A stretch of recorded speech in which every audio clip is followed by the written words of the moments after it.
अब जिक्र होगा जाफर एक्सप्रेस हमले का। डीआईजी सीटीडी एजाज गुराया ने कहा है कि कल अदम बीएलए ने जाफर एक्सप्रेस पर हमले की जिम्मेदारी कबूल कर ली है। बीएलए के फिदाइयों की लाशें शनाख्त के लिए क्वेटा लाई गईं। क्वेटा में प्रेस कॉन्फ्रेंस करते हुए उन्होंने कहा कि क्वेटा में लॉ एंड ऑर्डर के हवाले से कानूनी कार्रवाई करते हुए तोड़ फोड़ करने वालों को गिरफ्तार किया गया, किसी को लापता नहीं किया गया। लॉ एंड ऑर्डर सिचुएशन के तहत जो भी लीगल एक्शन बनता था मेंटेनेंस ऑफ पब्लिक ऑर्डर के तहत, जो लोग थे, जो तोड़ फोड़ वाले लोग थे, जो कर रहे थे, उनको गिरफ्तार किया गया और कोई भी ऐसा बंदा नहीं है जिसको लापता कर दिया गया हो।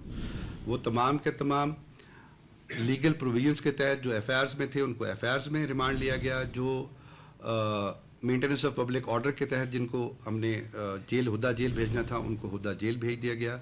ये वो सीरीज़ ऑफ इवेंट्स हैं जिनकी बुनियाद पे ये सारा किस्सा किया गया, क्योंकि हम ये तो भूल गए हैं कि ये सब शुरू कैसे हुआ। आज ये बात ज़रूर हो रही है कि जी इतने लोग पुलिस ने पकड़ लिए, कह लिए कौन सी इवेंट्स थे जिनने इन सब चीज़ों को, इस चेन रिएक्शन को ट्रिगर किया।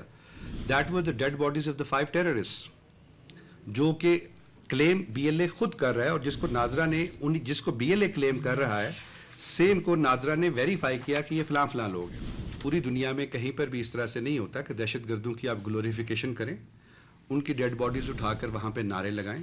एक तरफ तो आप कहते हैं कि हम ह्यूमन राइट्स का ख्याल रख रहे हैं, मिसिंग पर्सनस की हम बातें करते हैं, दूसरी तरफ आप टेररिस्ट की डेड बॉडीज़ को ओन करते हैं और लेके जाते हैं कि ये हमारे लोग हैं और हम इनको लेके जा रहे हैं। तो ये जवाब आप पर और अवाम पर मैं छोड़ता हूँ कि वो कौन लोग हैं जो फिर उनको दहशतगर्दी को लेके जाते हैं।